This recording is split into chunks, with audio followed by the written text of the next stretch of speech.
Hello my friends and welcome. Let's start this one from the good news coming from the Russian oil port of Tuapse. You can see 1, 2, 3, something is burning in those locations. Well, let me remind you that around 1 month or 1 month and a half ago, Ukraine already hit this facility with the help of the drone boats. Back then the attack happened during the daytime. Well, the last night it was an aerial strike with the help of the FP1 drones. From the initial information coming, so the critical part of the Russian port infrastructure, and it is the biggest port in the Black Sea for Russia, well, it was critically damaged once again. Ukraine probably waits for Russia to repair their facilities and later on one more strike, then again and again. Also in the middle you can see some sort of the ship. Initially I thought it's the oil tanker, but no, apparently it is just a bulker. Yeah, there were so many images coming from the Russian Tuapse port, and of course I shared everything of that on my Telegram channel right away. Also near the Kerch Strait, in the port of Caucasus, the Russian tugboat caught fire.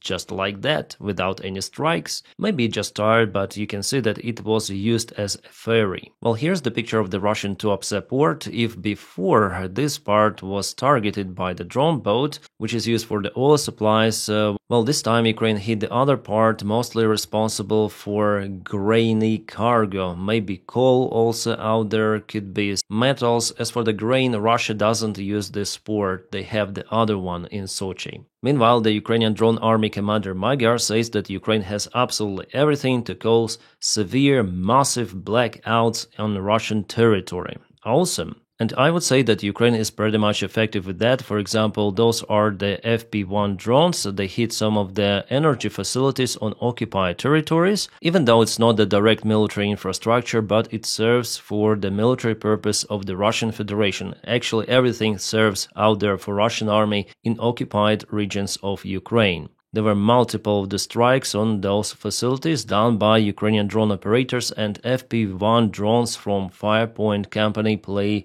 very great role here. All of the areas from that video were geolocated and confirmed by our OSINTs. Striking the infrastructure which has been used by Russia and also Russian logistics is the priority for Ukraine in this war in general. Yes, on my other channel, Captain Dennis, today I recorded the video about the New York Times article relative to Firepoint company that produces Flamingo. The guys really followed the Russian narrative, so I tried to debug them. This video was kind of the minor one, so I didn't want to upload it on the main channel, but you may check it out following this channel. It is also available in the video description just below. This channel I have just for random content, but sometimes I publish Ukrainian-related information there. If you want to follow, you are very welcomed. As for Russia, yesterday there were multiple of the drone strikes in different areas. Again, Oryol city for the second day consecutive, Belgorod Oblast, a Moscow region. Russians reported that they've intercepted absolutely everything. By the way, about Tuapse, Russian officials reported that those were the drone debris which hit one of the vessels and port infrastructure. And by the way, they report about the damages down to the oil lines in the port. Well, it's kind of interesting. Judging on the videos, definitely something big was burning there. Could be oil, and the oil was also found in the waters, which is kind of bad for ecology perspective, but the aim for Ukraine is to cancel the Russian oil export, applying drone sanctions. To survive, Ukraine is forced to act like that. It's like with putting those donkeys on the front lines. Ukraine doesn't want to do it, of course, but donkeys are being used by Russians, so Ukraine had to do this unpopular move. But let's continue with the good news. Ukraine received some Patriot systems from Germany. Finally, it was officially announced today that 2 of the systems were just delivered. Well, of course, Ukraine needs more of the systems, but for now what we have is great. Thank you, Germany, and thank you, United States of America as well, because it was the deal between USA and Germany to supply those systems to Ukraine, and I hope that USA will soon supply the same systems to Germany. Very nice deal, and Ukraine crucially needs those. I'm sure that right away they will be put on duty to protect Ukrainian skies. Great, especially when we know about some of the losses of those launchers and radars in Ukrainian army. At least last year it was confirmed. This year Russia also presented some of the drone images, but it's definitely hard to tell whether those were decoys or not, because Ukraine also produced the decoys of Iris-C Patriot. Those were placed elsewhere, usually in the open fields, to trigger the Russian attention. But maybe sometimes those could be even real systems.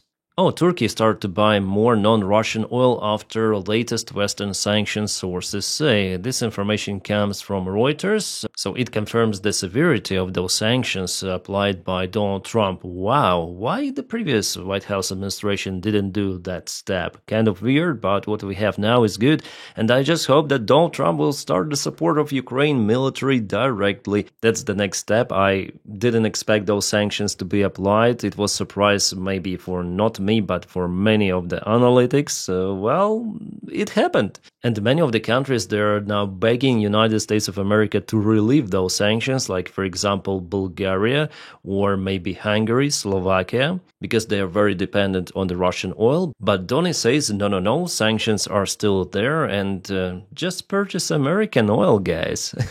Well, maybe that was the reason for Donald Trump to apply those sanctions, but I think it was like personal attitude between him and Putin. He just couldn't forgive how Putin played him, and he applied those sanctions just to show Putin his place. Maybe it is working. But still we see that Putin doesn't want to stop this war no matter what. It doesn't mean whether Trump is the president, Joe Biden, or someone else. Putin has his goal and he wants to achieve it. And unfortunately, the situation in Pokrovsk may encourage Putin even more to continue with his special military operation. He might think that the goals are out there. He is sure that the Ukrainian army has already been encircled. Yeah, Ukrainian army is in a very bad situation in Pokrovsk, and we're going to review that with you right now. But from the full encirclement, it's far away. Nevertheless, you can see that the Myko 73 analytic publishes the new data, so Russia propels with their main forces, taking the southern outskirts of Pokrovsk, and also there was the sabotage attack, which was conquered by Ukrainian drone operation. The link where you may find this map from the Myko 73 you may find in the video description just below. I always use it in my videos. Thank you, Mykos, for your precise analytics. And here we go with the place of Ukrainian Gur landing operation using UH-60 helicopters. I told about it yesterday. Well, and as for today, I don't have more details to say about this one. Hopefully tomorrow I'm gonna find out what actually happened. But for now, that's only what I mentioned yesterday. I think this attack was conducted in a clumsy manner and didn't bring any sort of the profit for Ukraine.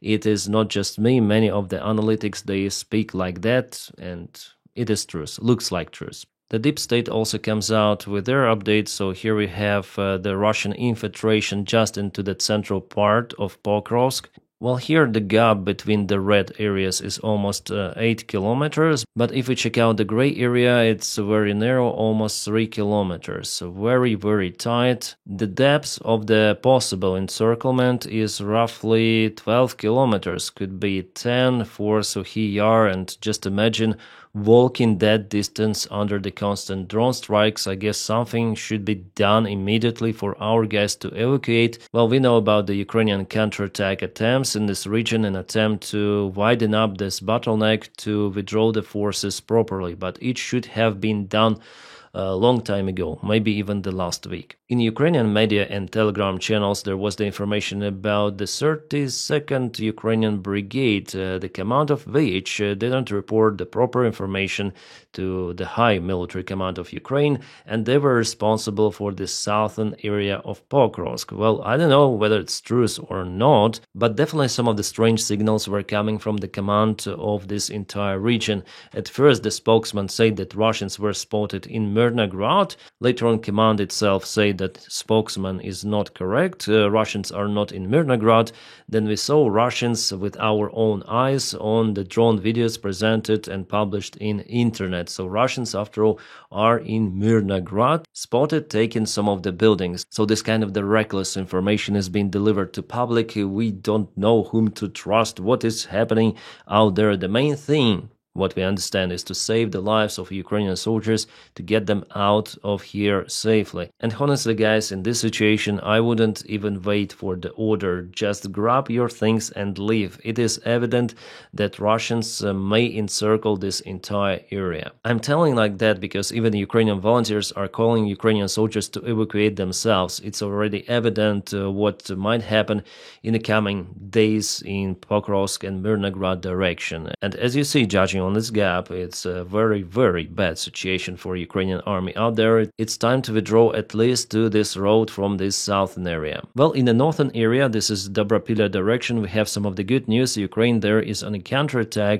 and the enclave of the Russian army is now very, very tiny small. Russians wasted tons of their resources to take Vladimirovka and Shakhov and failed with that. This one I took from Robke, a journalist of Bild, and he confirms that with visual image from the drone camera. Robke also tells about the limited success of the Ukrainian army in the area where Ukraine landed special forces on those helicopters. But for me right now it's hard to confirm that information because I haven't seen the fresh drone videos from this area. I wonder what he uses to show that. But I understand that the idea of Ukrainian army is to push harder on the flanks to let our guys out. That's the main reason. And as usual, Dnipro-Zaporizhia front lines, Russia takes the ground every freaking day. Novogrigorivka village was fully occupied and Russians propelled by some of the distance here. Just for the last couple of days, they gained almost 3 kilometers. That's quite fast. And they're very close to reach this river and the main defense goes here. So probably, yeah, they will occupy this entire place between the road and this river,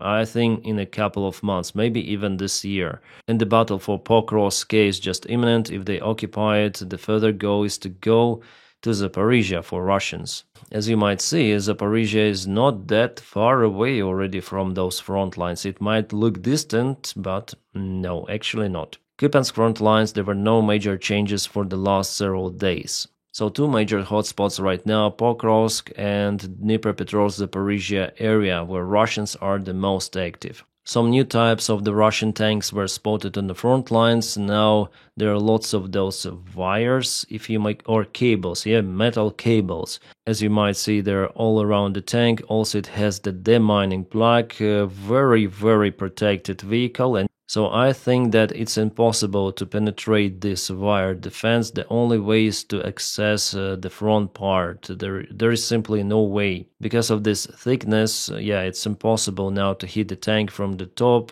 Maybe Javelin could potentially penetrate it, but I'm not sure. The standard RPG shells cannot do it. And it looks like that the top part is maneuverable, judging on this gap. Yeah, you can see. So they may rotate the turret, they may use the tank as the tank, not as the Hunger fixed turret vehicle. It is something really new. Ukraine and Russia are making those not for Mad Max cosplays, but for the tanks to survive longer. And we see more and more of those vehicles. Wires, after all, it seems like they work. That's why Russians put them on everything. And Ukrainians too. I saw Ukrainian vehicles also with those wires. Yeah, people may laugh about the style, but it's better to be funny than that, and practice shows that it definitely works. For example, this is a Konstantinovka direction, a Leopard 1 tank that was absolutely kaboomed.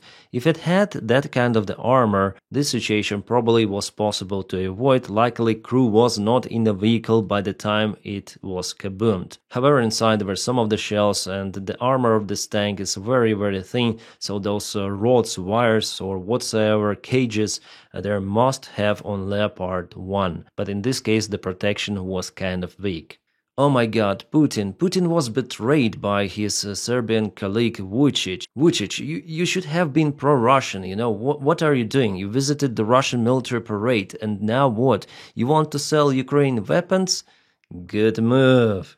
Yes, it is an official information. Serbia is willing to sell its weapons to European Union countries, even if that weapon goes to Ukraine. Wow, who would have expected that before? Well, actually, there were already some of the photos taken in Ukrainian army of the Serbian-produced weapons. I guess the first time I saw those photos 3 or 2 years ago, Russians were in shock by the time. Well, the Serbian president said that they don't know anything about it, but now it's like open proposal for European Union to purchase weapons for Ukraine. Nice. A Russian Coast Guard boat with a Wagner flag was spotted very close to Estonian border.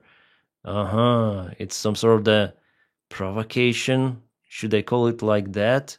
Well, there is one green man, and they already threaten everyone around with this image, but I don't think that it's escalation or something. Just a stupid guy in this boat from the border control, Beregovaya Охрана, yeah, Coast Guard. Obviously, Russians are not planning to invade Estonia using this boat. And guys, now separate thanks for my Patreon supporters and also members of the channel. You are making my job possible. Thank you so much. You may find my Patreon with a link in the video description just below, or press join button to join the membership. And guys, if you don't have this opportunity, no worries, just press your like to this video and subscribe for the channel to boost this video in YouTube algorithms. That also helps me quite a lot. I wish you all a peaceful sky wherever you are, and have a great time.